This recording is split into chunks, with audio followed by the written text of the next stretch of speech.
Salut, dans cette vidéo, on va parler de SEO et plus précisément de la pagination SEO, comme je l'ai dit dans une précédente vidéo sur les menus. Alors on pose souvent la question, Seb, comment tu traites la pagination en SEO? La réponse elle est simple, je la traite pas, tout simplement. Voilà.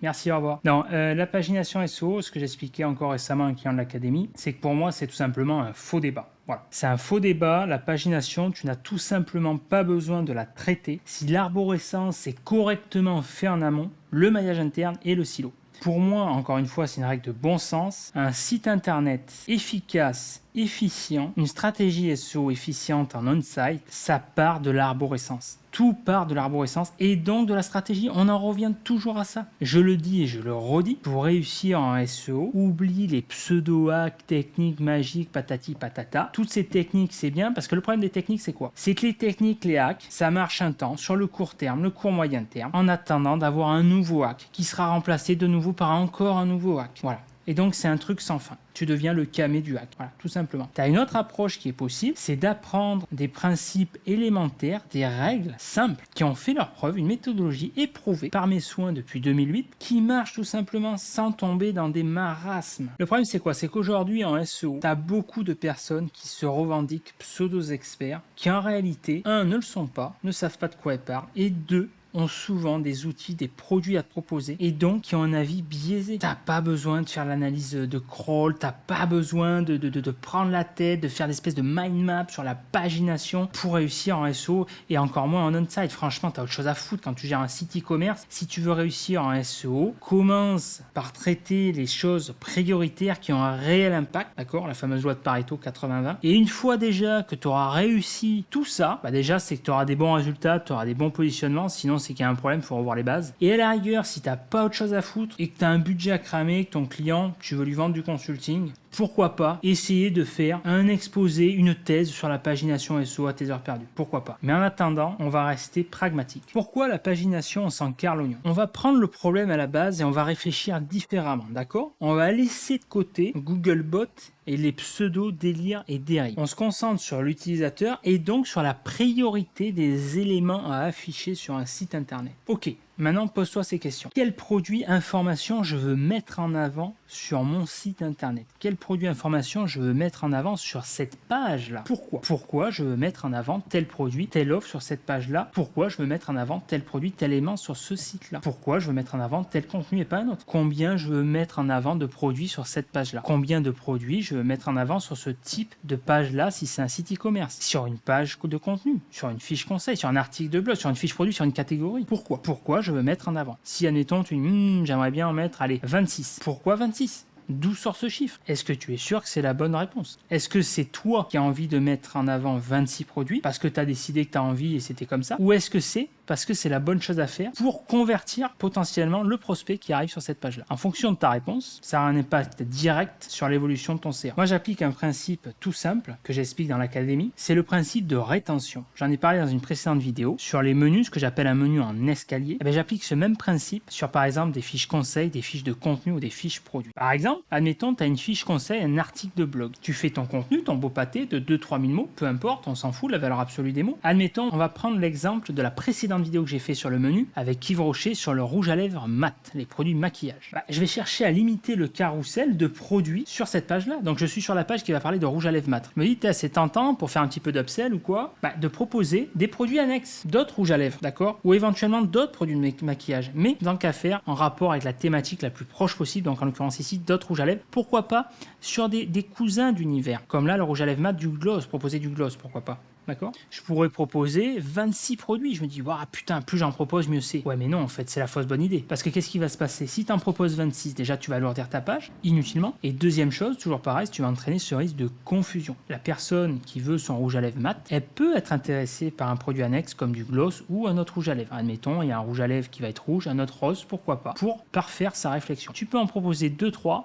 Là, ça peut être sympa. Par contre, trop, soit elle va pas faire attention à ton carrousel, si c'est un carrousel, soit ça va lui faire peur, soit ça va alourdir la page. Dans ce cas-là, si ça alourdir la page et que si elle est sur le téléphone, elle a un ferry à prendre, elle va se casser. Ou alors, risque de confusion, toujours la même musique. ok? Donc contre-productif. Mais ton directeur marketing sera content parce qu'il aura eu son joli carrousel. Retiens bien que pour le marketing, plus tu as de produits, plus c'est contre-productif. Plus tu as d'informations à traiter, plus c'est contre-productif. Et pour Google aussi, ça obéit à la même règle. Plus tu mets d'éléments en avant sur une page, plus ça dilue l'importance de cette page-là. Plus ça dilue l'importance du contenu de la page. Si tu parles de la page du contenu rouge à lèvres mat, sur cette page-là, tu as du contenu qui va parler du gloss ou du fond de teint pour les yeux et que ce contenu-là représente une part majoritaire plus importante que le thème initial du rouge à lèvres mat, ça va entraîner un risque de confusion, de déséquilibre. Ok ? Véritable problème avec les pseudo-experts qui parlent de pagination, au-delà du fait qu'ils ont des produits à te vendre et donc qu'ils ont un avis biaisé, ça suppose surtout qu'ils n'ont pas traité la problématique en amont. Si tu appliquais les règles de rétention en amont, c'est clairement un faux problème pour moi. Comme si tu vas parler du réglage d'un carburateur alors que tu as mis du mélange dans le réservoir. D'abord, on va régler le problème du carburant en amont et après on voit. Google, c'est facile à dompter. Google, il veut quoi? Il veut une partouze de lien bien guidée, simplement. C'est comme un gosse qui veut qu'on lui mâche le travail, il a besoin d'être pris par la main. Si tu sais le prendre par la main, lui donner les contenus qu'il veut de manière ordonnée, structurée, cadrée au bon moment et comment naviguer au sein de cet univers de contenu, tu as fait le job. 3 règles pour moi fondamentales et j'en dirai pas plus parce qu'après j'en parle plus en détail dans l'académie. 1. Tu respectes la règle des 3 clics. C'est-à-dire toute page stratégique sur ton site internet doit être accessible en maximum 3 clics. Encore une fois, ici, il n'y a pas besoin de faire l'ENA. Tu mets un sitemap en footer, donc en pied de page ton site, c'est réglé, merci, au revoir. Prends un exemple concret. Yves Rocher, boum, le sitemap, le plan de site, paf, plan du site. Regarde, ici, ok, c'est bon, Google déjà il navigue. Plan du site, c'est discount. À 12. Lui, il a fait, comme je sais pas si tu as connu à l'époque, Clé du Midi, pareil, boum. La page, là, elle peut se perdre un panda. Mais bon, au moins, ça a le mérite d'être clair. Paf, 12 liens et tu les renvoies vers différents plans du site. C'est une grosse marketplace, voilà. Ah, t'as la partouze de liens, Google, il accède à ces trucs, c'est bon, merci, au revoir, pour crawler. Faire ma Shopee, plein de sites, boum, voilà, ok, merci, au revoir. D'accord? C'est tout. 2. Tu appliques le principe de rétention avec le nombre d'éléments à afficher. Si tu as bossé correctement ton arborescence en amont, le problème il est réglé. Donc c'est là où justement, moi ça me fait rire parce que c'est là où on voit les rigolos, ceux qui savent de quoi ils parlent. Si ton arbo elle est correcte, tu verras que les réponses sont évidentes et fluides. Ça ne viendra même pas à l'idée. Et 3, ce que j'explique dans l'académie, tu appliques le principe de distribution du jus. Tu appliques le principe de distribution avec le silo et le maillage interne.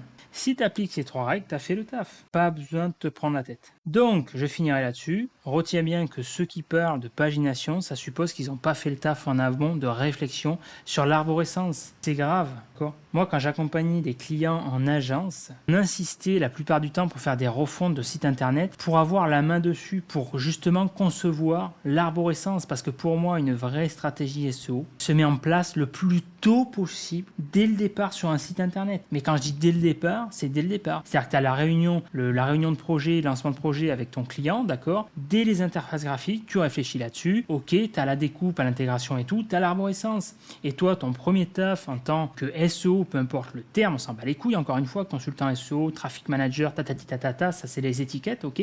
Tu laisses ça à ceux qui ont rien d'autre à foutre. Toi, ton premier job en tant que SEO, quand tu débutes un projet, quand tu accompagnes un client, c'est 1, définir les mots-clés, la liste de mots-clés, ok? Et 2, par rapport à ça, faire une mind map, faire une arborescence. Pourquoi? Parce que l'arborescence, ça te donne une direction, une vision, une stratégie. Et c'est là où tu vas passer du temps. Et une fois que tu auras trouvé ta stratégie, tu vas passer du temps sur les mots-clés, la stratégie. Le reste, ça va être fluide. Parce que tu auras tes tableaux de correspondance, ta ce que j'explique dans l'académie, tout ça. Après, tu as un process, paf, paf, tu suis le process. Mon conseil, la pagination de tout ça, laisse ça aux autres, à ceux qui ont besoin d'exister en pratiquant la masturbation mentale. D'accord? Dans les 2 cas, pour moi, c'est de l'orgueil qui mène à une perte de rentabilité sèche en termes de temps et d'argent. Donc, si tu veux des conseils simples, pragmatiques, qui ont fait leurs preuves, actionnables, tu te rends tout simplement sur le site soformaker.com, tu cliques sur le lien formation ici, tu as accès à mon catalogue de formation. Moi, ce que je te conseille, c'est tout simplement de rejoindre le programme le plus complet sur le SEO francophone, c'est l'Académie SEO ici. Je te laisserai prendre connaissance de la page de présentation. Tu verras que c'est un programme guidé étape par étape. Il y a 133 étapes à suivre, 21 niveaux à débloquer. Bref, je t'en dis pas plus, je te laisse prendre connaissance de la page de présentation ici. Voilà, ici sur la page de présentation, ce que tu vas apprendre étape par étape, les différents niveaux. Et tu pourras comme ça enfin réussir à dépasser tes concurrents et dominer cette putain de thématique. Si tu as aimé cette vidéo, like, ça donne de la force. Abonne-toi à la chaîne YouTube pour être tenu informé des prochaines vidéos. Si tu veux savoir comment construire un business qui te rend libre et indépendant, je t'invite à rejoindre ma newsletter. Tu retrouveras le lien en description juste en dessous si c'est pas déjà fait. Et tu pourras également l'avantage, en rejoignant ma newsletter, avoir accès à mon nouveau canal Telegram privé que j'ai lancé, dans lequel je partage tout simplement des idées de manière spontanée. Le quotidien d'un entrepreneur, ce canal Telegram agit tout simplement comme un bloc-notes. Pour y avoir accès, il faut rejoindre la newsletter et tu auras le lien juste en dessous dans les prochains mails pour le rejoindre. Ok? En attendant, moi je te dis à de suite, à la prochaine vidéo. Ciao!